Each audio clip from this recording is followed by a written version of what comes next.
ಬೀದರ್ ದರೋಡೆ ಕೇಸ್ಗೂ ಮಂಗಳೂರಿನ ದರೋಡೆ ಕೇಸ್ಗೂ ಸಾಮ್ಯತೆ. ಬೀದರ್ ದರೋಡೆ ಕೇಸ್ಗೂ ಮಂಗಳೂರಿಗೂ ಸಾಮ್ಯತೆ. ಭದ್ರತಾ ವೈಫಲ್ಯ ಅರಿತೆ ಹಣ ಹೊತ್ತೊಯ್ದಿರುವ ಗ್ಯಾಂಗ್. ಮಂಗಳೂರಿನ ಸಹಕಾರಿ ಬ್ಯಾಂಕ್ನಲ್ಲಿ ಸಿಸಿ ಕ್ಯಾಮೆರಾ ಇಲ್ಲ. ಸಿಎಂ ಸಿದ್ದರಾಮಯ್ಯನವರು ಕಾರ್ಯಕ್ರಮಕ್ಕೆ ಪೊಲೀಸರು ಹೆಚ್ಚಿನ ಭದ್ರತೆಯನ್ನ ಕೊಟ್ಟಿದ್ರು. ಎಲ್ಲರೂ ಅಲ್ಲಿದ್ರು. ಇದನ್ನೇ ಬಂಡವಾಳ ಮಾಡಿಕೊಂಡು ಇದೇ ಸರಿಯಾದ ಸಮಯ ಅಂತ ಹೇಳಿ ಬ್ಯಾಂಕ್ಗೆ ಈ ಗ್ಯಾಂಗ್ ಎಂಟ್ರಿಯನ್ನ ಕೊಡುತ್ತೆ. ಬೀದರ್ನಲ್ಲೂ ಕೂಡ ಇದೇ ಮಾದರಿಯಲ್ಲಿ ಬೈಕ್ನಲ್ಲಿ ಬಂದಿದ್ದ ಇಬ್ಬರು ಹಣವನ್ನ ದೋಚಿ ಎಸ್ಕೇಪ್ ಆಗಿತ್ತು. ಸೆಕ್ಯೂರಿಟಿ ಗಾರ್ಡ್ ಇಲ್ಲದ ವೇಳೆ ಶೂಟೌಟ್ ನಡೆದಿತ್ತು. ಅದಾದ್ಮೇಲೆ 83 ಲಕ್ಷ ಹಣವನ್ನ ಅವರು ಬಾಕ್ಸ್ ಸಮೇತ ಬೈಕ್ನಲ್ಲಿ ಇಟ್ಕೊಂಡು ಎಸ್ಕೇಪ್ ಆಗಿದ್ರು. ಅವರಿಗೋಸ್ಕರ ಶೋಧ ಕಾರ್ಯ ನಡೀತಾ ಇದೆ. ವಿವಿಧ ತಂಡಗಳನ್ನು ಮಾಡಿಕೊಂಡು ಪೊಲೀಸರು ಶೋಧ ಕಾರ್ಯದಲ್ಲಿ ನಿರತರಾಗಿದ್ದಾರೆ. ಈ ಎರಡೂ ಪ್ರಕರಣಗಳಲ್ಲೂ ಕೂಡ ಹೋಲಿಕೆ ಇದೆ. ಅದೇನಪ್ಪಾ ಅಂದ್ರೆ ಭದ್ರತಾ ವೈಫಲ್ಯ. ಬೀದರ್ನಲ್ಲಿ ನಿನ್ನೆ ಆದಂತಹ ಘಟನೆಯಲ್ಲಿ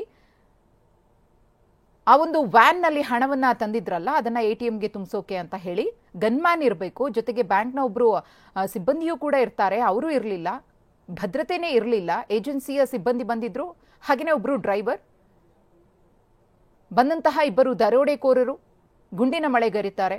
ಅದರಲ್ಲಿ ಗಿರಿ ವೆಂಕಟೇಶ್ ಎಂಬ ವ್ಯಕ್ತಿ ಸಾವನ್ನಪ್ತಾರೆ ಸ್ಥಳದಲ್ಲೇ. ಇನ್ನಿಬ್ಬರು ಗಂಭೀರವಾಗಿ ಗಾಯಗೊಳ್ತಾರೆ.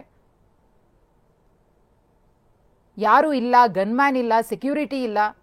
ಇದ್ದವರನ್ನ ಹೆದರಿಸಿ ಆರಾಮ್ಸೆ ನಾವು ದುಡ್ಡನ್ನ ಹೊಡಿಬಹುದು ಅನ್ನೋ ಲೆಕ್ಕಾಚಾರದಲ್ಲೇ ಅದನ್ನ ಅರಿತುಕೊಂಡೆ ಮುಂಚಿತವಾಗಿನೇ ಬಂದು ಲಾಡ್ಜ್ನಲ್ಲಿ ಉಳ್ಕೊಂಡು ಪಕ್ಕಾ ಪ್ಲಾನ್ ಮಾಡಿ ಎಟಿಎಂಗೆ ತಂದಿದ್ದಂತಹ ಹಣವನ್ನ ಬೀದರ್ನಲ್ಲಿ ದರೋಡೆಕೋರರು ಹೊತ್ತೊಯ್ದ್ರು. ಇನ್ನು ಇವತ್ತು ಮಂಗಳೂರಿನ ಕೋಟೆಕಾರು ಬ್ಯಾಂಕ್ನಲ್ಲಿ ದರೋಡೆ ಹೇಗಾಗಿದೆ ಅಂದ್ರೆ, ಅಲ್ಲೂ ಕೂಡ ಭದ್ರತಾ ಸಿಬ್ಬಂದಿ ಇರಲಿಲ್ಲ.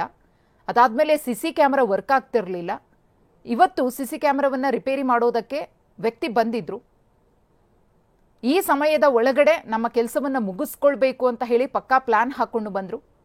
ಅಷ್ಟರಲ್ಲಿ ಸಿಸಿ ಕ್ಯಾಮೆರಾ ರಿಪೇರಿ ಮಾಡೋದಕ್ಕೆ ಬಂದಿದ್ದಂತಹ ವ್ಯಕ್ತಿಯೂ ಕೂಡ ಅಲ್ಲೇ ಇದ್ರು. ಆತನ ಬಳಿ ಇದ್ದಂತಹ ಉಂಗುರವನ್ನು ಕೂಡ ಬಿಚ್ಚಿಸ್ಕೊಂಡಿದ್ದಾರೆ.